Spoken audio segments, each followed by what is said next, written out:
마태복음 9장. 예수께서 배에 오르사 건너가 본 동네에 이르시니 침상에 누운 중풍병자를 사람들이 데리고 오거늘 예수께서 그들의 믿음을 보시고 중풍병자에게 이르시되 작은 자야 안심하라 내 죄사함을 받았느니라. 어떤 사람들이 속으로 이르되 이 사람이 신성을 모독하도다.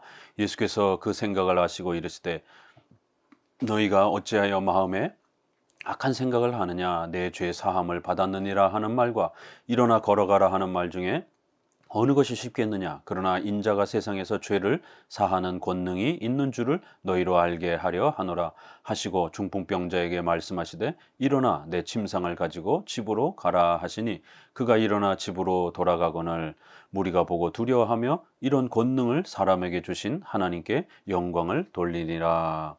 앞서 8장 시작할 때도 말씀드린 것처럼 8, 9장은 9가지의 예수님의 놀라운 기적을 소개합니다. 그러나 이 기적은 성도들도 따라하라라고 하는 그런 성화의 규범이 아니라 예수님의 신성, 메시아성을 강조하는 그런 신적 권위를 증거하고 보증하는 그러한 수단으로서 예수님에게만 사용된 그런 독특한 사건들임을 꼭 명심하셔야 됩니다. 그리고 전체 흐름은 이제 9장 35절에 회당에서 가르치시며 천국 복음을 전파하시며 모든 병과 모든 약한 것을 고치시니라라고 하는 이 세 가지의 그리스도의 메시아로서의 사역, 중보 사역을 강조하기 위한 그러한 보조적 사건들임을 꼭 명심하셔야 됩니다. 이제 6번째 중풍병자를 고치는 이 장면에서도 메시아는 누구신가? 메시아는 어떤 일을 하시는 분이신가? 기독교의 본질은 무엇인가? 이런 부분들이 아주 명확하게 설명이 됩니다. 절대로 이거를 따라하거나 또 그렇게 은사주의와 신비체험을 목적으로 삼으라라고 하는 그런 방향이 아님을 이 9장의 초반부 사건에서도 훨씬 더 우리가 정확하게 깨달을 수가 있습니다. 친구들이 침상에 누운 중풍병자를 이렇게 데리고 오는 장면이 소개가 되는데 여기에서도 예수님께서 이 사건을 이용해서 물론 그 병자와 친구들이 예수님을 의지하고 싶어하고 예수님께로 나아오려고 하는 그러한 그들의 믿음을 칭찬해 주십니다. 그렇지만 전체 흐름을 보게 되면 그들의 믿음에 대한 부분이 더 많이 이렇게 진전되지 않습니다. 그냥 잠깐 언급되어지고 더 전체적인 그 중심과 초점은 바로 이 사건을 통해서 죄사함이라고 하는 이 권세를 예수님이 가지고 계시냐 안 가지고 계시냐 여기에 더 많은 설명이 따라 붙습니다. 결국 또 이들은 병치료를 위해서 다가왔지만 예수님은 병치료보다도 너희들이 죄사함을 받아야 된다. 이 부분을 훨씬 더 중요하게 여기고 죄사함을 먼저 선언해 주는 것을 알 수가 있습니다. 바로 이 사건을 통해서 우리는 기독교가 그렇게 병치료, 귀신 내쫓고 이러한 신비주의와 은사주의에 빠지면 안 된다는 걸 더 알 수가 있습니다. 예수님이 기적을 사용하시는 이 장면조차에서도 기적 그 자체가 목적이 아니라 죄사함, 바로 우리 기독교의 본질인 이신칭의를 이루는 바로 이 죄사함이 가장 중요한 기독교의 본질이요. 또 예수님이 메시아로서 사역하고자 하는 가장 중요한 본질적 사역이지 예수님이 이 땅에 병치료를 하기 위해서 오신 그런 분처럼 이렇게 소개하게 되면 전 세상에 있는 사람들 전부 다 불러다 모아놓고 병치료해 줘야 될 것 아니겠습니까? 그러나 예수님은 그렇게 하지도 않았습니다. 예수님 주변에 있는 그저 그 정도의 사람들 중에 또 몇 사람들만 이렇게 선별적으로 치료해 주셨지 예루살렘에 있는 모든 병자를 치료한 것도 아닙니다. 그렇기 때문에 이 중풍병자 사건에서도 치료는 일단 후순위로 밀어놓고 너는 죄사함을 받아야 된다. 훨씬 더 중요한 그들은 이걸 기대하고 오지 않았지만 그들은 병치료만 기대하고 왔지만 병치료보다 인간에게 더 중요한 게 있다. 그건 바로 우리가 영원한 정죄와 지옥의 형벌로부터 죄사함을 받아 의인이 되는 것, 하나님의 자녀가 되는 것. 이게 바로 기독교의 본질이요. 예수님이 이 땅에 오신 메시아의 사역의 본질적 목적이다라고 이렇게 오늘 본문을 통해서도 예수님은 죄사함을 위해서 오셨다라는 것, 죄사함이 예수님을 통해서 우리가 얻을 수 있다라는 것, 그리고 이게 기독교라는 것을 아주 선명하게 가르칩니다. 작은 자야 안심하라 내 죄사함을 받았느니라. 이렇게 죄사함이 더욱 중요한 거를 먼저 선언해 줍니다. 그러자 이제 옆에 서기관들 바리새인들이 듣고 이거 신성 모독 아니냐? 어떻게 사람이 인간인 이 예수라고 하는 분이 어떻게 죄를 사할 수 있느냐? 그건 신만이 할 수 있는 건데 이러면서 신성 모독이다 이러면서 비판을 하자 예수님이 아주 놀라운 질문을 던졌습니다. 자, 그러면 죄 사함 받았다라는 선언과 실제로 병을 고치는 것 어느 게 더 쉽고 어렵겠느냐 이렇게 질문하는 것이에요. 사람들에게 병자가 낫게 하는 것은 아주 어려운 겁니다. 그러나 말로 죄사함 받았다 이렇게 말 몇 마디 하는 것은 오히려 가볍고 쉬울 수 있는 것이에요. 그래서 예수님이 여기에서는 바리새인들을 향하여 그렇게 말로 죄사함 받았다라고 그렇게 말을 남발하고 그렇게 말을 가볍게 하는 건 얼마든지 쉬운 일이라는 거예요. 그러나 병자를 치료하는 것은 이건 놀라운 권능과 능력을 갖고 있어야만이 행할 수 있는 거기 때문에 병자를 치료하는 건 더 어려운 일이다. 이렇게 두 가지를 비교하면서 이제 예수님이 병자를 치료하시는 이런 어려운 일을 이렇게 행하시면서 더 쉬워 보이는 이러한 또 죄사함의 이러한 부분들을 얼마든지 할 수 있는 분이다라는 것을 증명해 갑니다. 그러나 실제로는 우리가 죄사함이라는 게 가장 어려운 것이죠. 이거를 바리새인들을 책망하기 위해서 어느 게 더 쉽냐? 그러면 너희가 생각하는 것처럼 그냥 말로 몇 마디 하는 죄사함이 더 어렵고 실제로 기적을 증명해야 되는 병자를 고치는 건 어려운 것이다. 이러면서 바리새인들, 서기관들을 꾸짖는 차원에서는 죄사함이 더 쉽다. 이렇게 꾸짖었지만 실제로 우리 기독교의 본질에 있어서는 죄사함의 이러한 권능과 은혜는 오직 메시아 한 분밖에 감당을 못하는 것이죠. 이 땅에 어떤 인간도 완벽하게 율법에 순종하고 또 정죄의 모든 책임을 담당할 수 있는 사람은 없는 겁니다. 그렇기 때문에 본질적인 차원에서는 이 죄사함의 이 구원의 은혜를 베푸는 것이 가장 어렵고 힘든 일이죠. 바로 예수님은 이 가장 힘든 인간의 이 정죄의 문제와 구원의 문제를 해결해 주시는 분으로서 또 이렇게 소개를 하는 겁니다. 그러나 겉으로는 바리새인들을 책망하기 위해서 그렇게 말 몇 마디 하는 것보다 병자를 실제로 치료하는 게 훨씬 더 어려운 일이다. 그래서 예수님은 병자를 치료하시는 그 권능을 베푸시면서 이렇게 내가 더 어려운 일도 이렇게 감당하는 그런 능력을 가진 바로 메시아이다 라고 이렇게 또 가르치는 겁니다. 그리고 여기 6절에 그러나 인자는 세상의 죄를 사하는 권능이 있는 줄을 너희로 알게 하려 함이라. 결국 이 9장, 8장, 9장의 전체의 포인트가 되는 겁니다. 예수님이 이렇게 기적을 행하신 이유는 그냥 병치료 시켜서 돈 아끼려고 병원 가지 않아도 되는 이러한 생활의 편리를 주고자 하는 게 아니라 바로 죄사함이라고 하는 우리의 죄를 용서해 주시는 이런 권능을 베푸시는 분이 메시아라는 사실을 우리에게 알려주기 위해서 이런 병치료의 이러한 또 사건들을 일부 사용하는 것입니다. 바로 예수님은 우리가 짊어진 그 모든 죄를 용서해 주시고 그 죄사함의 구원의 은혜를 우리에게 부여해 주시고 선물로 주시기 위해서 오신 분이다라는 것을 이렇게 이 기적 사건을 통해서 아주 선명하게 강조하고 있습니다. 9절 예수께서 그곳을 떠나 지나가시다가 마테라 하는 사람이 세관에 앉아 있는 것을 보시고 이르시되 나를 따르라 하시니 일어나 따르니라. 예수께서 마태의 집에서 앉아 음식을 잡수실 때 많은 세리와 죄인들이 와서 예수와 그의 제자들과 함께 앉았더니 바리새인들이 보고 그의 제자들에게 이르시되 어찌하여 너의 선생은 세리와 죄인들과 함께 잡수시느냐. 예수께서 들으시고 이르시되 건강한 자에게는 의사가 쓸데없고 병든 자에게라야 쓸데있느니라. 너희는 가서 내가 긍휼을 원하고 제사를 원하지 아니하노라 하신 뜻이 무엇인지를 배우라. 나는 의인을 부르러 온 것이 아니요 죄인을 부르러 왔노라 하시니라.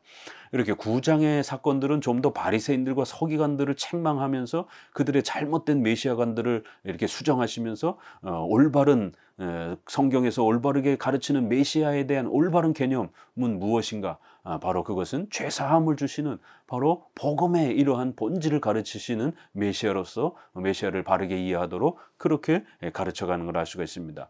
여기서는 이제 기적 사건은 아니지만 8장처럼 삽입 사건을 하나 내용을 대화 사건을 집어넣어서 말씀드린 것처럼 이런 기적의 이러한 사건들이 바로 무엇을 목적으로 하는 것인지 그거는 메시아가 누구인지 또 기독교의 복음의 본질이 무엇인지 그거를 더욱 선명하게 그렇게 드러내는 또 표현으로서 사용하고 있습니다.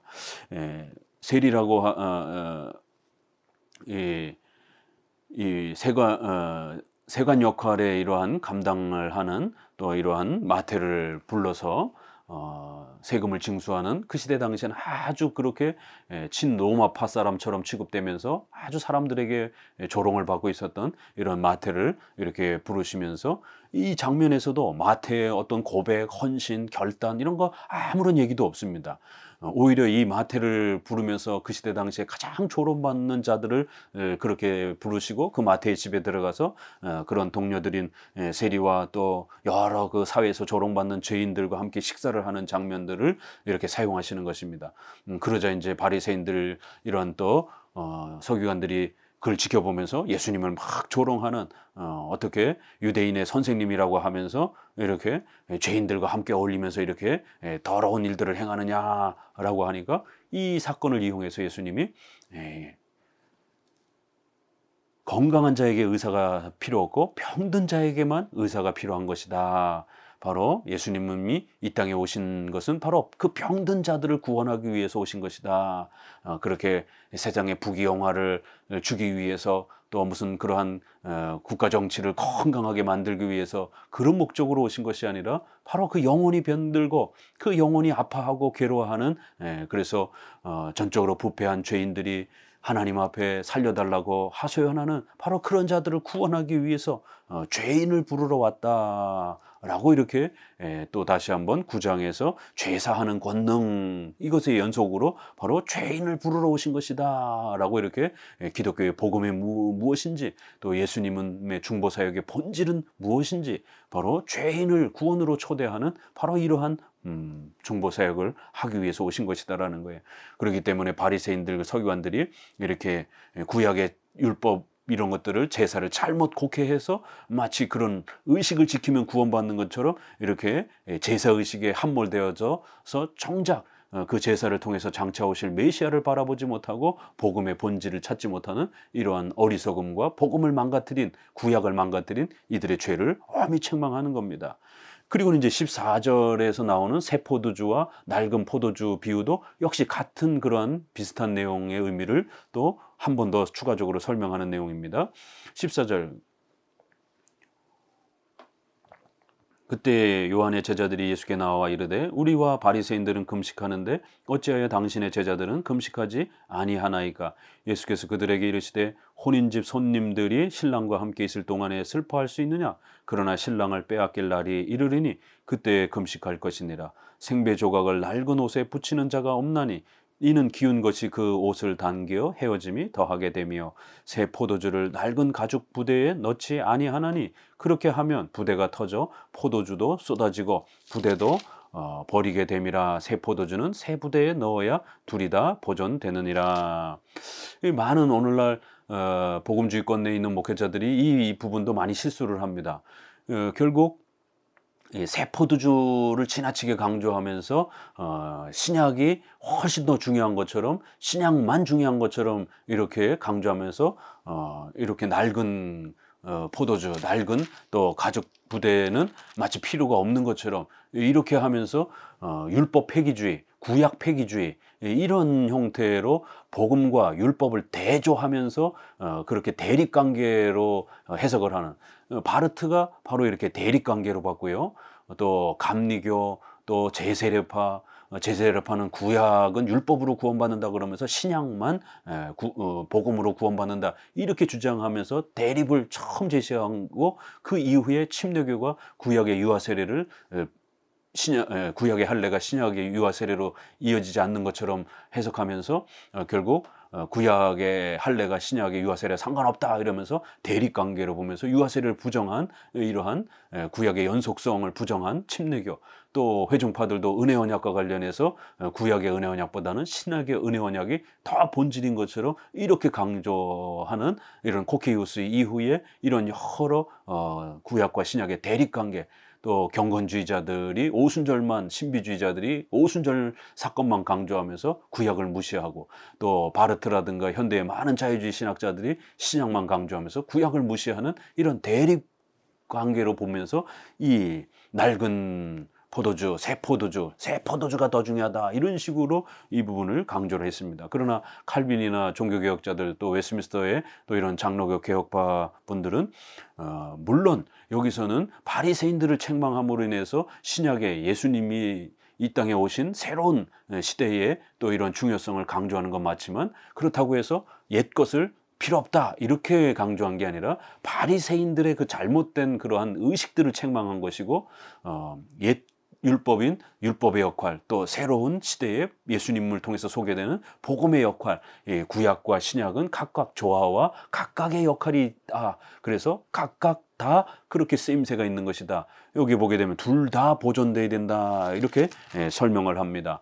새 포도주는 새 부대에 넣어야 둘이 다 보존되느니라 이렇게 새 포도주를 낡은 가죽 부대에 넣지 아니한다 이렇게 하면서 낡은 것은 옛 포도주는 옛 부대에 넣고 새 포도주는 새 부대에다 넣어야 둘 다가 보존된다 이렇게 끝내고 있지 옛 건 나쁜 것이다 새로운 포도주만이 좋은 것이다 이런 식으로 대립관계로 설명하고 있지 않습니다. 만약 그렇게 설명했다라면 구약은 나쁜 것이다 이런 구약 폐기주의가 돼버립니다.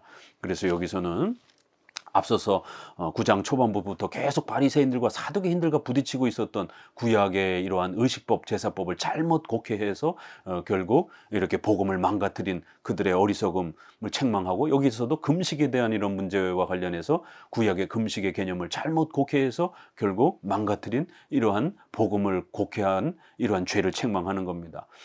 그럴 때 1세기 당시에는 아직 구약의 제사의식이 존재하기 때문에 세례 요한의 제자들은 금식하고 있는 것이에요.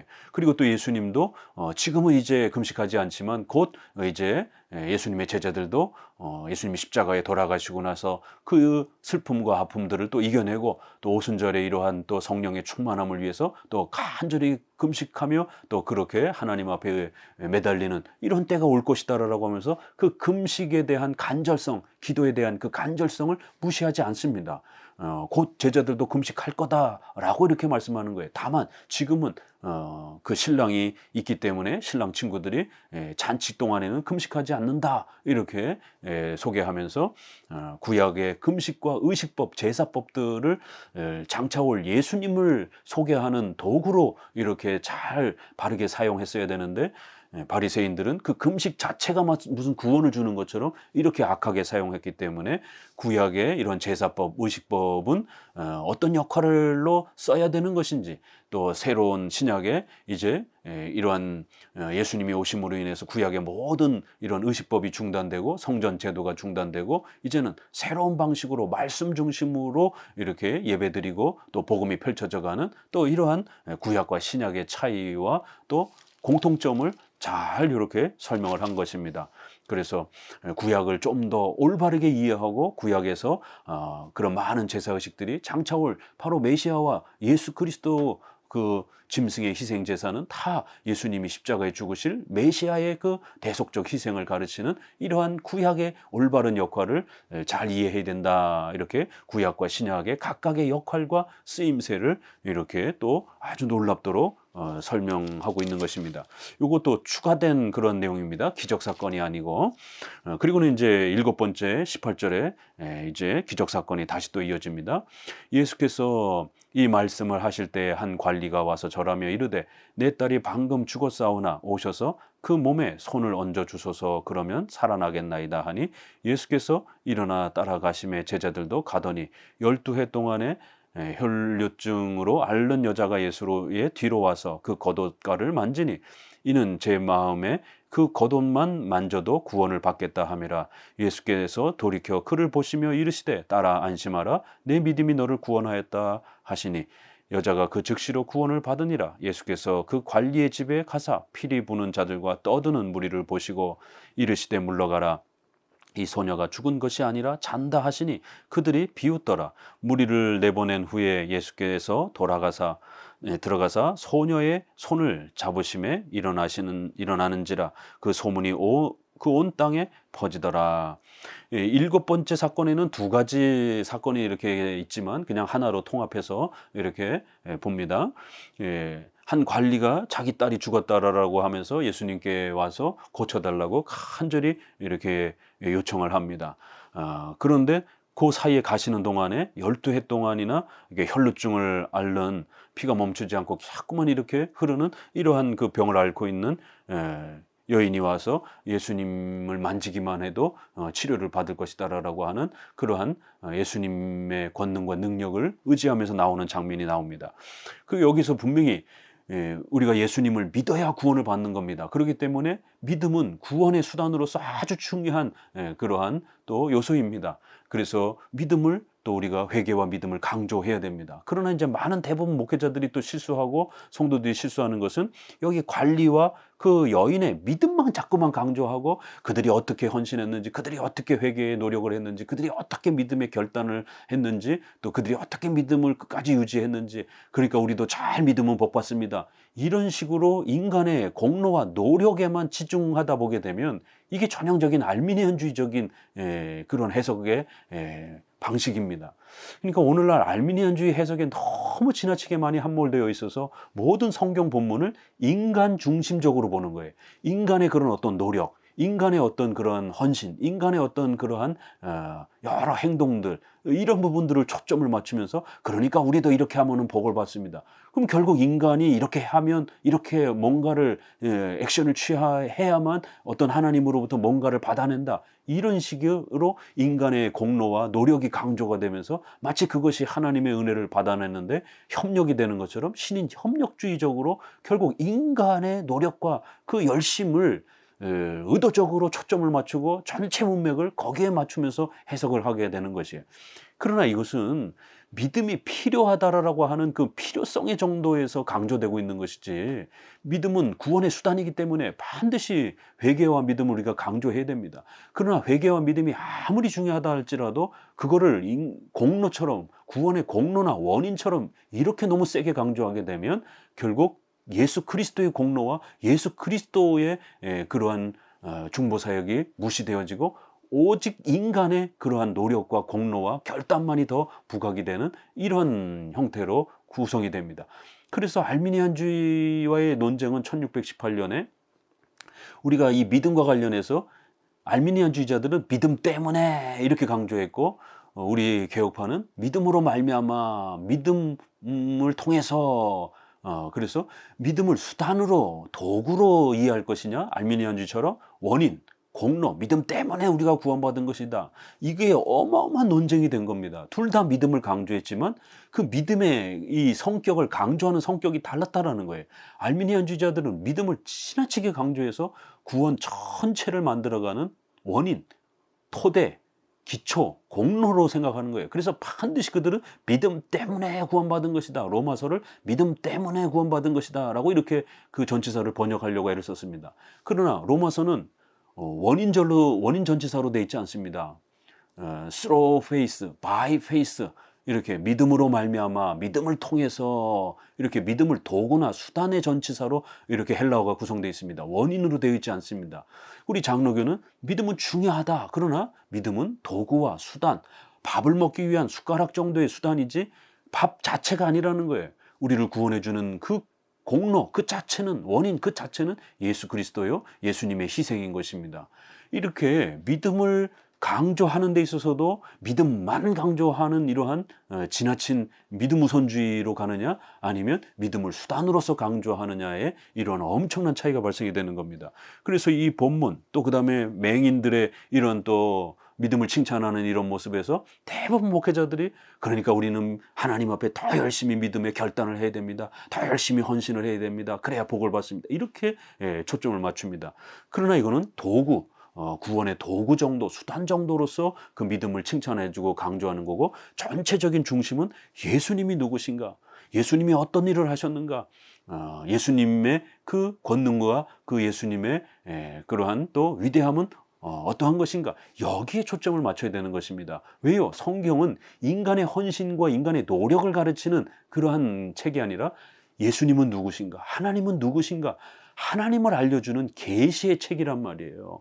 하나님의 뜻을 알려주는 계시의 책이에요. 그래서 하나님이 누구시고 하나님이 어떤 일을 하셨고 하나님의 뜻이 무엇이고 하나님이 원하는 게 무엇인지 여기에 초점을 맞추고 항상 해석하고 또 결론을 맺으려고 하는 것이 우리 개혁파의 해석의 방식인 것입니다.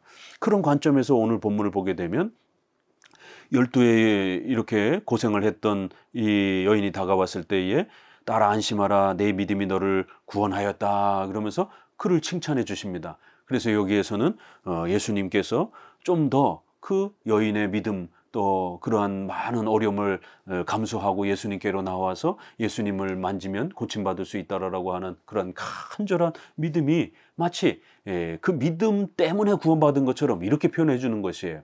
이거는 바로 원인을 뒤바꿔서 이야기하는 예수님 때문에 치료를 받고 구원을 받은 것인데 마치 인간의 믿음 때문에 구원을 받은 것처럼 이걸 거꾸로 말하는 방식이라 해서 결론을 원인처럼 말하는 역설적 방식입니다. 그래서 성경에는 이렇게 우리를 칭찬해 주기 위해서 우리를 격려해 주기 위해서 역설적인 방식으로 마치 구원이 우리 때문에 주어진 것처럼 우리의 어떤 희생과 믿음의 그런 노력 때문에 주어진 것처럼 성도들의 그러한 믿음의 행위와 믿음의 결단을 아주 높여주시고 칭찬해 주시는 이 그건 결과인데 그 결과를 원인처럼 설명을 하는 거꾸로 설명을 하는 원인 때문에 결과가 주어지는 게 정상인데 마치 그 결과를 원인처럼 설명을 하는 이러한 역설적 이러한 칭찬의 방식이 있습니다.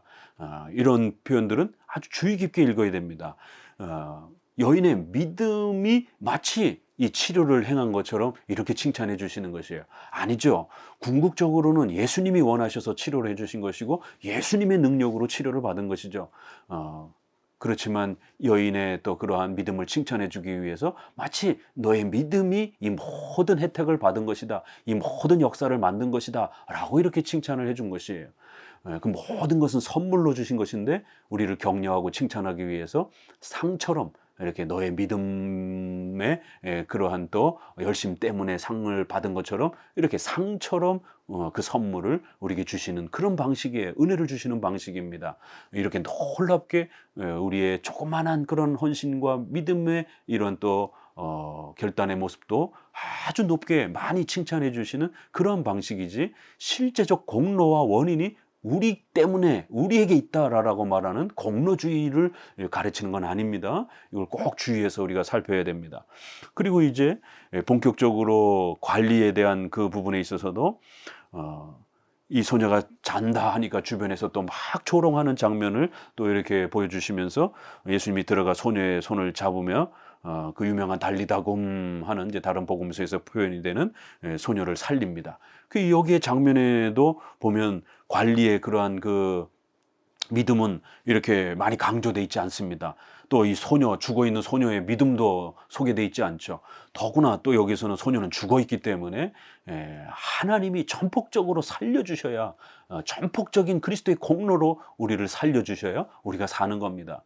믿음도 그래서 선물이라는 겁니다. 믿음도 그래서 은혜라는 것이 다만 그걸 우리에게 칭찬해 주실 때 마치 우리의 믿음 때문에 산 것처럼 믿음 때문에 치료를 받은 것처럼 그렇게 칭찬해 주시는 선물의 그러한 방식을 칭찬의 방식으로 상의 방식으로 상처럼 주시는 선물이지만 우리가 잘해서 상처럼 얻는 것처럼 이렇게 우리를 격려하시는 방식이지 근원적 공로는 여기 죽어있는 소녀가 아무것도 할 수 없었던 것처럼 결국 그 소녀를 그리스도의 강력한 권세와 능력으로 살려주신 것입니다. 그래서 오직 은혜로 살려주신 것이 오직 그리스도의 공로로 살려주신 것입니다. 특별히 이 죽은 자를 살리는 사건은 첫 번째로 소개가 됩니다. 굉장히 중요한 사건이에요. 그래서 그 관리의 믿음 이런 것보다는 죽은 사람을 살리는 그리스도의 권능에 초점을 맞추면서 장차 부활의 예표적 사건으로 이렇게 사용하는 것입니다. 그리고 또 이제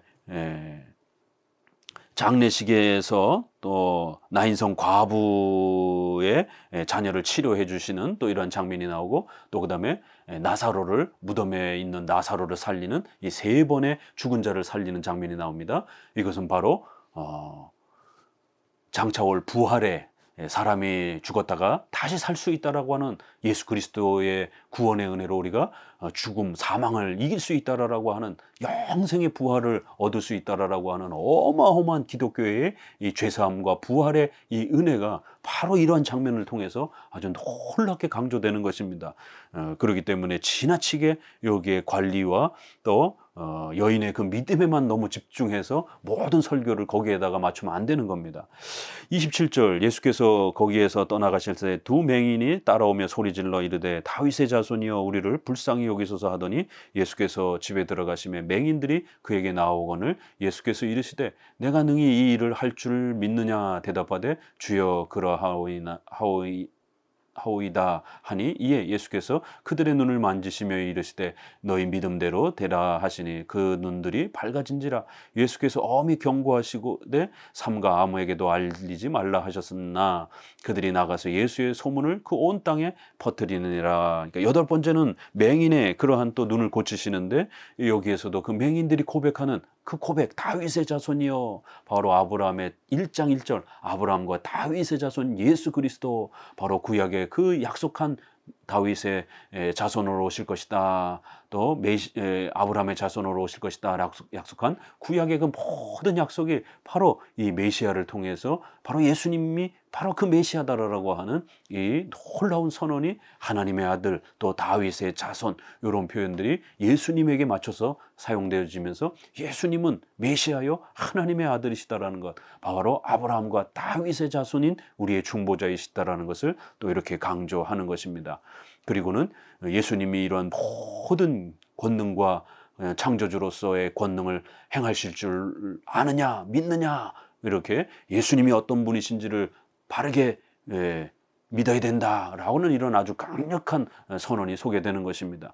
그래서 여기서도 그 맹인들의 믿음을 또 도구로서 수단으로서 칭찬해 주면서 내 믿음대로 너가 치료받을 것이다 라고 이 부분도 강조되어 있지만, 더욱 중요한 건 내가 능히 이 일을 할 줄 아느냐, 하는 분으로 너는 나를 믿겠느냐, 이렇게 예수님을 우리가 어떤 분으로 믿을 것인가. 예수님은 전지전능하신 바로 우리의 전 생명을 책임지시는, 죽은 자도 살리시고 우리의 생명 전체를 책임지시는 그런 분으로 예수님을 우리가 믿고 의지하겠는가. 바로 예수님은 이러한 능력을 행하실 수 있는 분으로 우리가 과연 그 예수님을 바르게 이해하는가. 이것이 아주 중요한 초점인 것입니다. 32절 그들이 나갈 때 귀신 들려 말 못하는 사람을 예수께 데려오니 귀신이 쫓겨나가고 말 못하는 사람이 말하거늘 무리가 놀랍게 여기 이르되 이스라엘 가운데 이런 일을 본 적이 없다 하되 바리새인들은 이르되 그가 귀신의 왕을 의지하여 귀신을 쫓아낸다 하더라. 마지막 귀신 내쫓는 사건이 간략하고 짧게 잠깐 소개가 됩니다. 여기서도 보게 되면 그 귀신 들린 자들의 믿음, 헌신, 결단 아무런 언급도 없어요. 아예 언급을 안 합니다. 이런 또 부분에서는. 그래서 오히려 예수님이 그들을 치료하시고 귀신을 내쫓는 이러한 아주 놀라운 악한 영들을 지배하시는 전지전능한 창조주요 또 심판주이심을 이렇게 표현을 하는 겁니다. 그런데 이러한 메시아를 영접하지 않고 이 바리새인들과 악한 인간들은 귀신의 그러한 추종자인 것처럼 예수님을 이렇게 조롱하고 비웃는 인간의 이런 부패성을 또 우리는 다시 한번 이 장면을 통해서 보게 됩니다. 결국 이 모든 사역들은 35절에 예수께서 모든 도시와 마을에 두루 다니사 그들의 회당에서 가르치시며 천국 복음을 전파하시며 모든 병과 모든 약한 것을 고치시느니라. 무리를 보시고 불쌍히 여기시니 이는 그들이 목자 없는 양과 같이 고생하며 기진함이라. 이에 제자들에게 이르시되 추수할 것은 많되 일꾼이 적으니 그러므로 추수하는 주인에게 청하여 추수할 일꾼들을 보내주소서 하라 하시니라. 이렇게 모든 결국 사역은 가르치시고 복음을 전파하고 또 우리의 생명을 살리시는 이러한 또 우리의 구원자이심을 이렇게 가르치는 중요한 사역이었음을 다시 한번 결론을 맺습니다. 그리고는 이제 이러한 귀한 복음의 사역을 위해서 많은 또 추수할 일꾼들을 하나님께 보내달라고 기도하라라고 이렇게 권면하시면서 장차 이제 예수님은 이 땅에 교회를 세우시고 그 제자들을 세워서 또 이 소중한 복음이 교회를 중심으로 해서 펼쳐져 갈 것임을 또 이렇게 예고하시면서 아주 놀랍게 또 복음의 이 위대함이 얼마나 소중한 것인지를 이렇게 또 소개하고 있습니다. 감사합니다.